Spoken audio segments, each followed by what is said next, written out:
মালগাড়ির guard আর ওর driver দুজনই প্রয়াত হয়েছে, আরও 13 জন। আর 40 জনের মতো মেডিকেল কলেজে ভর্তি আছে, 20 জন ফাঁসি দেওয়া স্থানীয় এই হাসপাতালে ভর্তি আছে, তাদের ট্রিটমেন্ট চলছে। 2-3 জনের চোট বেশি আছে, তাদের আপ্রাণ চেষ্টা করছেন ডাক্তারবাবুরা। রেস্কিউ টিম পুরো কাজ করেছে, বগির বাকি অংশ কেটে বার করে দেওয়া হয়েছে নতুন ইঞ্জিন দিয়ে।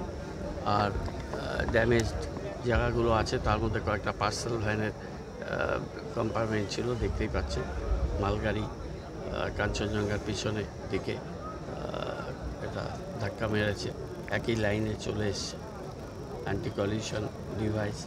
আর এই দিনের বেলায় বৃষ্টিও সেরকম হচ্ছিল না, সেম লাইনে কীভাবে আসলো সেগুলো রেল দেখবে, সেটা নিয়ে হবে।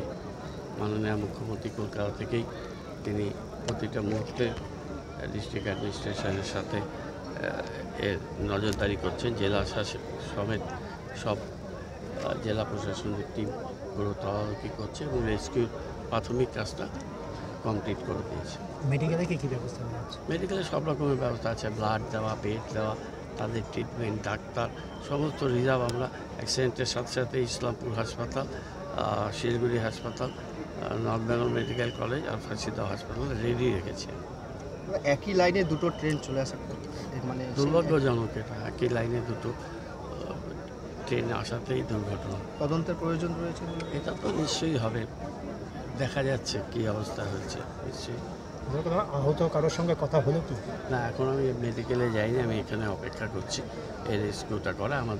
আমার সাথে সিএমএইচের কথা হচ্ছে, মেডিকেল কলেজের প্রিন্সিপাল এমএলভিপির সাথে কথা হচ্ছে। 3 জন পেশেন্ট একটু ক্রিটিক্যাল আছে, বাকিদের ট্রিটমেন্ট হচ্ছে। 4 জনকে ডিসচার্জ করেছে। Thank you. এখন পর্যন্ত কি খবর পেলেন, কতজনের আহত নিহত? আমরা এখন পর্যন্ত যেটা খবর পেয়েছি 9 জন মারা গিয়েছে, বডিজ এনবিএমসিএইচতে আছে। যখনই আমরা খবর পেলাম আমরা সঙ্গে সঙ্গে অ্যাম্বুলেন্সকে মোবিলাইজ করলাম, আমাদের ফায়ার টেন্ডারকে মোবিলাইজ করলাম, আমাদের মেডিকেল টিম এখানে পৌঁছলো, আমাদের সিভিল ডিফেন্স ভলেন্টিয়াররা এখানে পৌঁছলো, সঙ্গে সঙ্গে রেস্কিউ অপারেশন চালু করা হলো। এখন 39 মানুষ অ্যাডমিট আছে এনবিএমসিএইচতে, আর 6 জন অ্যাডমিট আছে ফাঁসিদেওয়া রুরাল হসপিটালে, আর 9 জন ডিসচার্জও হয়ে গিয়েছে ঠিক হয়ে। তো এখন পর্যন্ত সিচুয়েশন আন্ডার কন্ট্রোল আছে। আপনারা কি কোনো রকম আলাদাভাবে ইনভেস্টিগেশন করবেন? আপনারা কি আলাদাভাবে এখন পর্যন্ত যেরকম আমাদেরকে নির্দেশ দেওয়া হবে সেরকম